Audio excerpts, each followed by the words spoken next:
नमस्कार साथियों, आप सारे ठीक होंगे। आज हम लोग बात कर रहे हैं मंथन सीरीज की क्लास छठी क्लास की हम लोग बात कर रहे हैं। और इस क्लास के साथ ही हमारा जो जुलाई का करंट अफेयर्स है, जुलाई का करंट अफेयर्स हम लोग एक बार पूरा कर लेंगे। फिर यदि कुछ छूट जाएगा तो हम उसको फिर देखेंगे। ये हमारे जुलाई महीने की लास्ट क्लास रहेगी। और ये क्लास जैसे ही पूरी हो जाएगी, इस पूरी होने के साथ ही मेरा जो टेलीग्राम चैनल है डॉक्टर श्रीराम नाइक के नाम से, वो टेलीग्राम चैनल आप लोग ज्वाइन कर लीजिए। उस चैनल पर जैसे हम महीने महीने पढ़ते चलेंगे, वैसे आपको वहाँ नोट्स की जो पीडीएफ है, जैसे जुलाई का जो महीना है, जुलाई का महीना पूरी होने के बाद में जुलाई महीने का जो करंट अफेयर्स है वो आपको पीडीएफ फॉर्मेट में आपको मिल जाएगा वहाँ। जुलाई कंप्लीट, जुलाई 25 का जो करंट अफेयर्स है वो आपको पीडीएफ फॉर्म में मेरे टेलीग्राम चैनल पर आपको मिल जाएगा। डॉक्टर श्री राम नायक के नाम से टेलीग्राम चैनल है, वो आप लोग ज्वाइन कर लीजिए। वहाँ आपको इस महीने की करंट की पीडीएफ मिल जाएगी। और इसी प्रकार से बाकी भी अपने देते रहेंगे। तो अपने जो बकाया है जुलाई का वो हम लोग देखते हैं। तो आप देखो कि 12वीं बीच कबड्डी प्रतियोगिता। अब बीच का मतलब कई लोग ऐसे समझते होंगे कि बीच का मतलब ये समुद्र के किनारे खेली जा रही होगी। यहाँ बीच का मतलब वो नहीं है। यहाँ बीच कबड्डी का मतलब है कि ये जो कबड्डी है,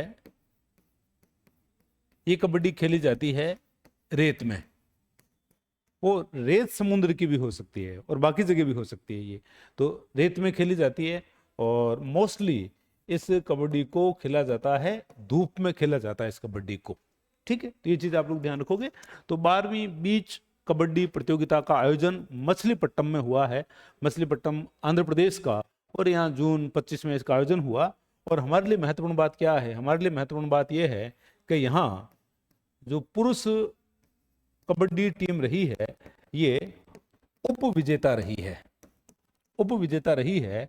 और इसमें विजेता टीम रही है आंध्र प्रदेश की। तो ये बात हमारे लिए महत्वपूर्ण हो गई है कि 12वीं बीच कबड्डी प्रतियोगिता जिसका आयोजन मछलीपट्टम में हुआ, उसमें राजस्थान की जो पुरुष टीम है वो उप विजेता रही है। या हम यूं कहें कि हमारी टीम ने सिल्वर मेडल प्राप्त किया है, पुरुष टीम ने। और विजेता आंध्र प्रदेश की टीम रही है और आंध्र प्रदेश में प्रतियोगिता हुई है। कोलविन शील्ड, कोलविन शील्ड का संबंध क्रिकेट से है और इसका आयोजन करवाया जाता है आरसीए के द्वारा। आरसीए मतलब राजस्थान क्रिकेट अकेडमी के द्वारा इसका आयोजन करवाया जाता है, कोलविन शील्ड का। और इस बार विजेता जयपुर है और जयपुर ने पराजित किया यहां गंगानगर को। तो गंगानगर उप विजेता और जयपुर विजेता। तो कोलविन शील्ड का संबंध किससे? क्रिकेट से संबंधित है, आरसीए के द्वारा करवाया जाता है ये। और इसमें विजेता इस बार है जयपुर। फिर संत कबीर रिसर्च सेंटर, ये आप लोग देख पा रहे हैं। तो संत कबीर रिसर्च सेंटर पहली बात तो है कहाँ? तो ये है मुकुंदरा विहार के अंदर। मुकुंदरा विहार कहाँ का? कोटा का। और ये सेंटर कौन सा है? पहला। तो आपसे पूछा जाए राजस्थान का पहला संत कबीर रिसर्च सेंटर कहाँ है, तो मुकुंदरा विहार कोटा के अंदर है। अब इसका काम क्या होगा? तो संत कबीर रिसर्च सेंटर है तो ये कबीर पर, है ना, कबीर जो महान संत हुए हैं मध्यकाल के, कबीर के जीवन और कबीर की शिक्षाओं पर, कबीर के जीवन और शिक्षाओं पर शोध, क्योंकि रिसर्च का ही है ये, शोध करना, इस पर अध्ययन करना कबीर के जीवन पर, ये इसका कार्य रहेगा। तो आपसे सवाल कैसे बनेगा कि पहला कबीर रिसर्च सेंटर या पहला संत कबीर रिसर्च सेंटर कहाँ है? तो आप लोग बता दोगे कबीर, और कबीर कहाँ का? कोटा का। ऐसे आप लोग इसको देख सकते हो ना, कैसे कबीर है और कैसे ही क्या है आपके? कोटा है। ध्यान रख लीजिएगा। फिर है आपके इंटरनेशनल न्यूज मीडिया एसोसिएशन, है ना। तो आपके इंटरनेशनल न्यूज मीडिया एसोसिएशन ने अवार्ड दिया है किस क्षेत्र में, ग्लोबल मीडिया अवार्ड्स, ठीक है। इंटरनेशनल न्यूज मीडिया एसोसिएशन का ग्लोबल मीडिया अवार्ड्स 2025 किस श्रेणी का, सर्वश्रेष्ठ जनसंपर्क और सामुदायिक सेवा का, सर्वश्रेष्ठ जनसंपर्क और सामुदायिक सेवा का अभियान श्रेणी में तीसरा स्थान प्राप्त किया है दैनिक भास्कर ने।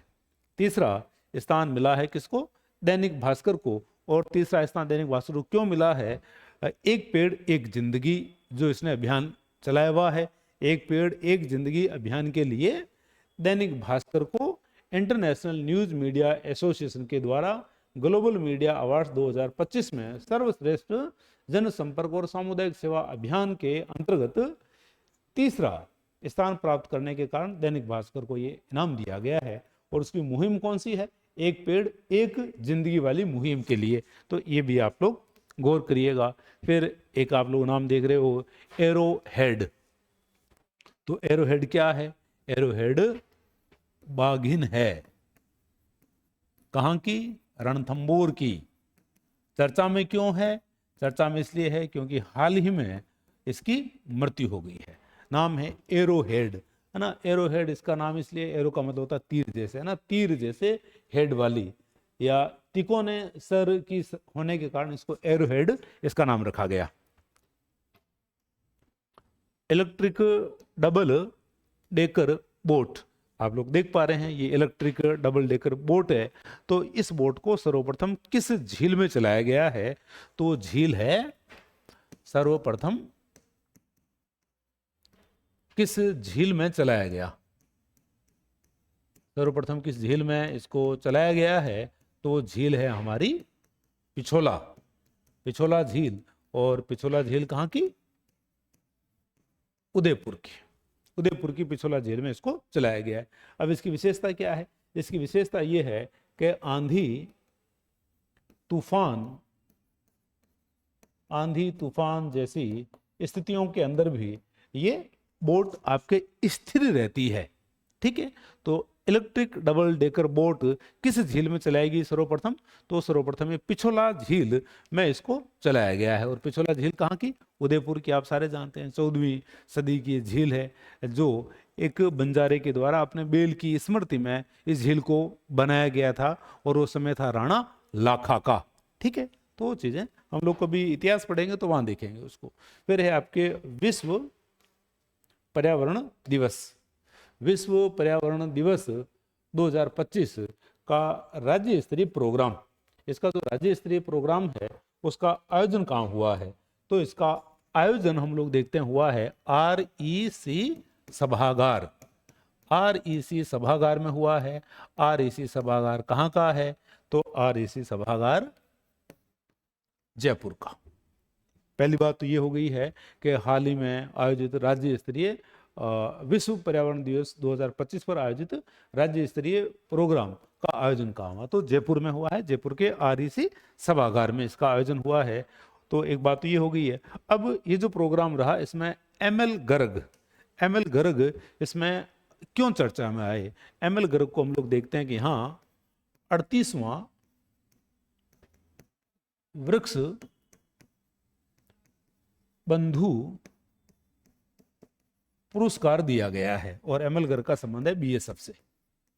तो कहा जाता है कि इनके नेतृत्व में 4.5 लाख, इनके नेतृत्व में 4.5 लाख पेड़ लगाए गए हैं। इनके नेतृत्व में 4.5 लाख पेड़ लगाए गए हैं ML गर्ग के नेतृत्व में। इसलिए जो 38वां वृक्ष बंधु पुरस्कार है वो ML गर्ग को दिया गया, जो BSF से संबंधित है।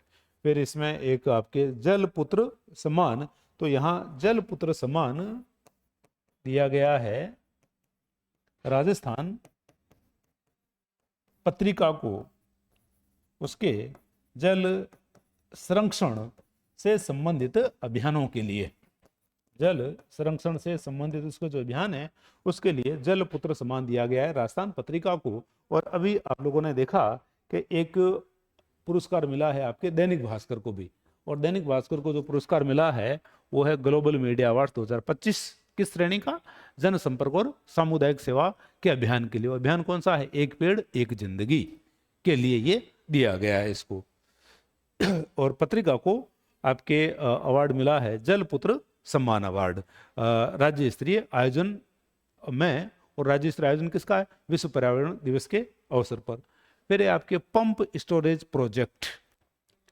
पंप स्टोरेज प्रोजेक्ट की बात करें हम लोग तो देखो, एक तो हम लोग ये देखते हैं कि प्रोजेक्ट क्या है, ठीक है, ये प्रोजेक्ट है क्या, और इस प्रोजेक्ट में आपके शामिल कितने प्रोजेक्ट होंगे इसमें। तो 8,720 मेगावाट के लिए राज्य सरकार के द्वारा 8 पंप स्टोरेज बनाए जाएंगे। 8,720 मेगावाट के लिए ये 8 पंप स्टोरेज बनाए जाएंगे। और ये पंप स्टोरेज निजी और सार्वजनिक दोनों ही कंपनियों के द्वारा स्थापित किए जाएंगे इनको। जैसे अभी एक प्राइवेट कंपनी है ग्रीनको, उसके द्वारा सुखपुरा जगह है राउत भाटा की, वहां हम लोग देख रहे हैं कि एक प्रोजेक्ट लगाया जाएगा उसके द्वारा। तो पंप स्टोरेज प्रोजेक्ट है क्या? तो पंप स्टोरेज प्रोजेक्ट में क्या किया जाता है कि एक ऊंची जगह पर या ऊंचे स्थान पर जल का संग्रहण किया जाता है, और फिर वो जो जल है उस जल को नीचे जो एक तो ऊंचाई पर जल संग्रहण, और फिर आप देखो कि ऊंचाई पर जो जल संग्रहण बना हुआ है वैसा ही एक जल संग्रहण बनाया जाता है नीची जगह पर। फिर जो ऊपर वाला स्थान है, ऊपर वाले स्थान से पानी छोड़ा जाता है, और पानी छोड़ा जाता है तो बीच में हम लोग देखते हैं कि इसका टरबाइन होता है। इस टरबाइन को घुमाया जाता है, और टरबाइन के घूमने से हम लोग देखते हैं कि विद्युत बनती है। और ये एकदम बिल्कुल साधारण सा कॉन्सेप्ट है कि चाहे पवन चक्की हो रही है या जल विद्युत की हम लोग बात करें तो इसमें टरबाइन घूमता है, और टरबाइन के घूमने से विद्युत का उत्पादन होता है। तो इसमें इसी प्रकार का सिद्धांत रहेगा पंप स्टोरेज प्रोजेक्ट के अंदर के ऊपर वाले भाग में एक जल संग्रहण बनाया जाएगा। फिर हम लोग देखते हैं कि नीचे वाले क्षेत्र में वहां से आएगा तो रास्ते में टरबाइन चलेगा, और उसके टरबाइन चलने से विद्युत का उत्पादन किया जाएगा। ठीक है, तो कितने विद्युत का उत्पादन किया जाएगा? कुल 8,720। कितने स्टोरेज हैं? 8 है ना, तो 8 है दोनों ही। 8 से कितना बन रहा है? 8,720 मेगावाट विद्युत का उत्पादन किया जाएगा दोनों क्षेत्रों में, निजी और सार्वजनिक। तो 8 पंप स्टोरेज है और 8,720 मेगावाट। अब आप देखो कि इसमें यदि बात करें तो 3 प्रोजेक्ट हैं। किसके? 3 प्रोजेक्ट हैं इसके NHPC के। NHPC के 3 प्रोजेक्ट हैं, और वो 3 प्रोजेक्ट है कहाँ कहाँ? वो 3 प्रोजेक्ट हम लोग देख रहे हैं कि एक सिरोही में, एक बांसवाड़ा में, और एक जाखम बांध के पास। ये 3 तो कौन बना रही है? NHPC, सार्वजनिक क्षेत्र की कंपनी है। ठीक है, फिर एक बना रही है, फिर कौन? THPC। और THPC कहाँ बना रही है? एक तो बिसलपुर बांध के पास बना रही है ये, ठीक है, और एक बना रही है आपके SJVN। ये तीनों ही सार्वजनिक क्षेत्र की है। एक तो आपके THPC, एक NHPC, और एक होगी आपके SJVN। ठीक है, गौर करिएगा इन तीनों पर। 3 तो ये लगा रही है प्रोजेक्ट, और फिर हम लोग देख रहे हैं कि और निजी क्षेत्र की 3 कंपनियां, एक है आपके ग्रीनको, एक है ज्वाई एनर्जी, और एक आपके अवाडा एक्वा। कंपनियों का नाम पूछ सकते हैं कभी कौन सी कंपनी जल स्टोरेज में शामिल है या कौन सी नहीं है। तो अभी जो चर्चा में है आपके, वो चर्चा में कौन सा है? ये वाला है। इसके लिए भी सरकार ने अनुमति दे दी है। ग्रीनको का प्रोजेक्ट लगेगा चित्तौड़गढ़ में, और चित्तौड़गढ़ में कहाँ लगेगा? ये सुखपुरा में लगेगा। और सुखपुरा कहाँ का? रावत भाटा का। रावत भाटा के सुखपुरा में ये लगेगा चित्तौड़गढ़ के अंदर, और है कितने का? 2,560 मेगावाट का ये प्रोजेक्ट लगेगा। फिर हम लोग देख रहे हैं एक ज्वाई एनर्जी का सिरोही में लगना है, और अवाडा एक्वा का भी हम लोग देख रहे हैं सिरोही में ही लगना है। किस जिले में लग रहा है, किन जिलों में लगेगा, कुल कितने स्टोरेज बनेंगे, पंप स्टोरेज बनेंगे, कुल कितनी विद्युत बनेगी, हाल ही में जो चित्तौड़गढ़ में बनाया जा रहा है वो किस कंपनी के द्वारा बनाया जा रहा है। तो कंपनी कौन सी है? आपके ग्रीनको कंपनी है ये ना। तो इस प्रकार के जो सवाल है ना, इस प्रकार के सवाल आ सकते हैं यहाँ से, बहुत महत्वपूर्ण है ये। और इससे फायदा क्या होगा? इससे फायदा भाई बिजली बनेगी, तो राजस्थान में जो बिजली का संकट है वो बिजली का संकट इससे दूर होगा। बहुत महत्वपूर्ण है ये, गौर करिएगा इसके ऊपर। और कोई आरएस दे रहा तो आरएस मेंस में भी सवाल आ सकता है ये, आरएस मेंस में भी पंप स्टोरेज को लेकर के सवाल बन सकता है, क्योंकि बिल्कुल एक नवाचार है ये राजस्थान के दृष्टिकोण से। और एक है आपके 7R कॉन्क्लेव। 7R कॉन्क्लेव की बात करें तो इसका 8वां संस्करण है ये, और इस 8वें संस्करण का आयोजन हुआ है जयपुर के अंदर। 7R, ठीक है, 7R का 8वां संस्करण है। और इसका जो आयोजन है, इसका आयोजन हम लोग कहाँ देख रहे हैं? इसका आयोजन हम लोग देख रहे हैं कि जयपुर में इसका आयोजन हुआ है। तो ये चीज आप इसमें गौर करिएगा। फिर आप देखो कि इसमें 7R में है क्या, 7R हैं। वो 7R किससे संबंधित रहेंगे? ये भाई पर्यावरण से संबंधित हैं ये। और इस बार इनकी जो थीम है वो किस पर है? इसकी थीम है भविष्य के शहर, भविष्य के शहर। तो उसमें rethink, refuse, reduce, reuse, refurbish, recover, recycle, मतलब पर्यावरण को लेकर के जो भी आप प्लास्टिक वगैरह यूज करते हो उसका रिसाइकिल किया जाए। मतलब एक पॉलीथीन लेकर के आ गए आप एक बार, तो उसको वापस भी आप सब्जी वगैरह लेने के लिए जाते हो, कुछ सामान लेने के लिए जाते हो, तो उसको आप लोग रीयूज करो, ठीक है। रिकवर, चीज़ों को वापस रिकवर करना, मतलब कि कुछ यदि खराब हो गया है तो उसको थोड़ा ठीक करवा करके वापस इसको यूज में लो, ताकि नया कोई प्लास्टिक या कोई पर्यावरण को प्रदूषित करने वाली वस्तु जो है वो ज्यादा नहीं आ सके, ठीक है। तो ये 7 ऐसे ही नाम है जिनके इसी प्रकार के अर्थ हैं। सवाल कैसे बनेगा? 7R कॉन्क्लेव का आयोजन कहाँ हुआ? तो 7R कॉन्क्लेव का आयोजन हुआ जयपुर में। इसका संस्करण कौन सा था? 8वां। इस बार की थीम क्या है? इस बार की थीम इनकी भविष्य के शहरों को लेकर के है, ठीक है। तो इसकी थीम यदि अपन देखें तो भविष्य के शहर संधारणीय, भविष्य के शहर संधारणीय, लचीले व संपन्न, ये थीम पूछी जा सकती है, ठीक है। भविष्य के शहर संधारणीय, संधारणीय का मतलब है आपके सस्टेनेबल, मतलब ऐसा विकास किया जाए जिसमें सभी जो पक्ष हैं पर्यावरण का भी ध्यान रखा जाए। इस प्रकार का डेवलपमेंट जो पर्यावरण को ध्यान में रख करके किया जा रहा है वो कैसा हो गया? जो लंबा चले, सस्टेनेबल, लचीले और संपन्न हमारे शहर हों, ठीक है। ये इसकी क्या है? ये इसकी थीम है। और ये जो 7R कॉन्क्लेव है इसका आयोजन किसके द्वारा किया गया? कन्फेडरेशन ऑफ इंडिया इंडस्ट्रीज, मतलब CII, और राजस्थान द्वारा, राजस्थान के राज्य प्रदूषण नियंत्रण मंडल, इनके सहयोग से ये आयोजन किया गया है ना। तो इसको आप लोग गौर करिएगा। फिर हम लोग देख रहे हैं कि एक है आपके times higher education impact ranking. Time higher education impact ranking की बात करें तो इसमें आप देखो कि JK लक्ष्मीपत यूनिवर्सिटी है कहाँ की? जयपुर की। और इसको SDG को लागू करने के लिए किन क्षेत्रों में?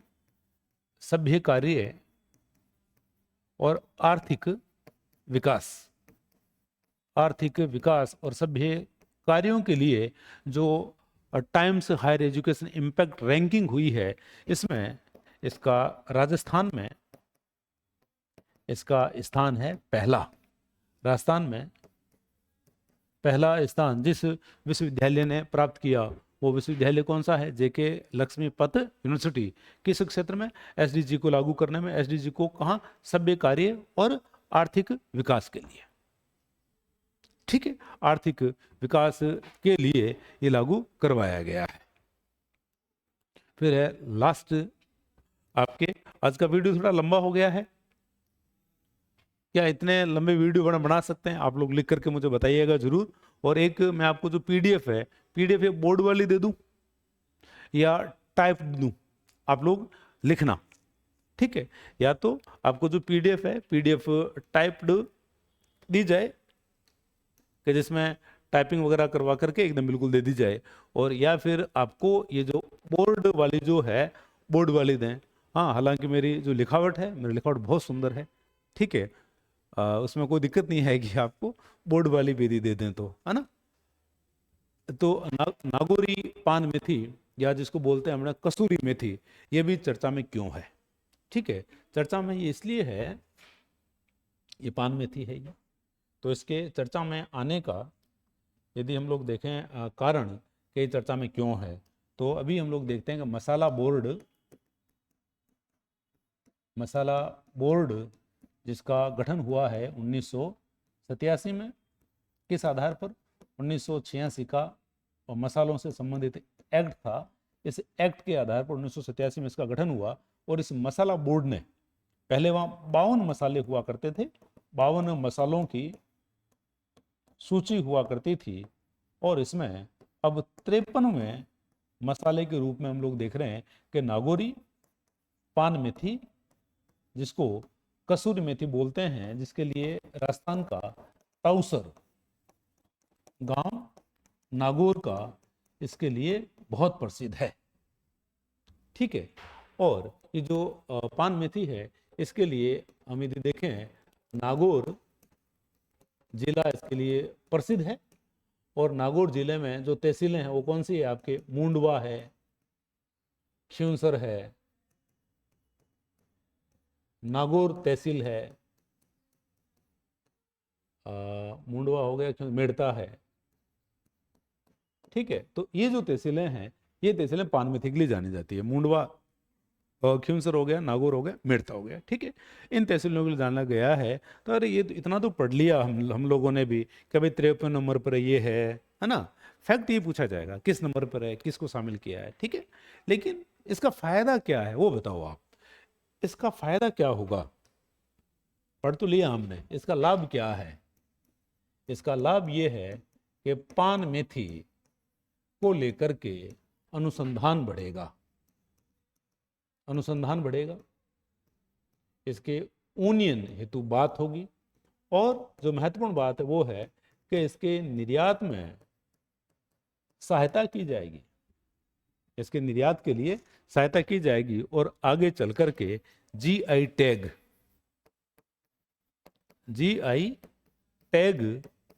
भी इसको दिया जा सकेगा।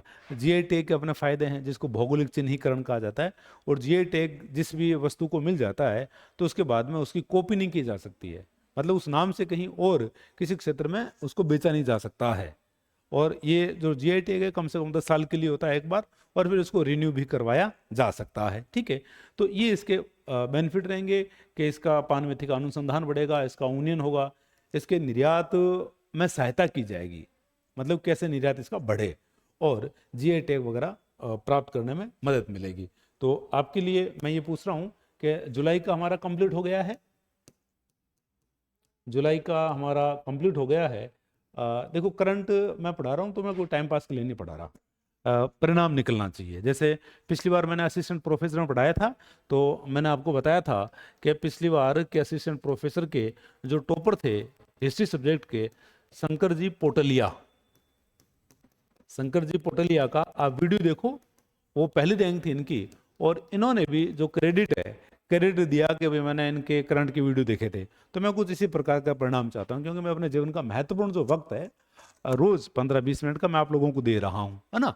तो अब आपको जो नोट्स हैं वो नोट्स आपको किस प्रकार से दिए जाएं, ये आप लोग मुझे लिख करके बताएंगे कि भाई मैं टाइप दूं आप लोगों को, या इस बोर्ड की जो पीपीटी है वो मैं आपको दे दूं। मैंने मिलेंगे कहाँ, वो प्लेटफॉर्म मैंने आपको बता दिया है, मेरे टेलीग्राम चैनल पर आप जाएंगे, टेलीग्राम चैनल को ज्वाइन कीजिए। और ये जो वीडियो है, ये वीडियो जब से आए हैं सीरीज पर आप लोग खूब शेयर कर रहे हो, है ना। तो इस सिलसिले को आप लोग बना करके रखें। नेक्स्ट वीडियो में बात करते हैं।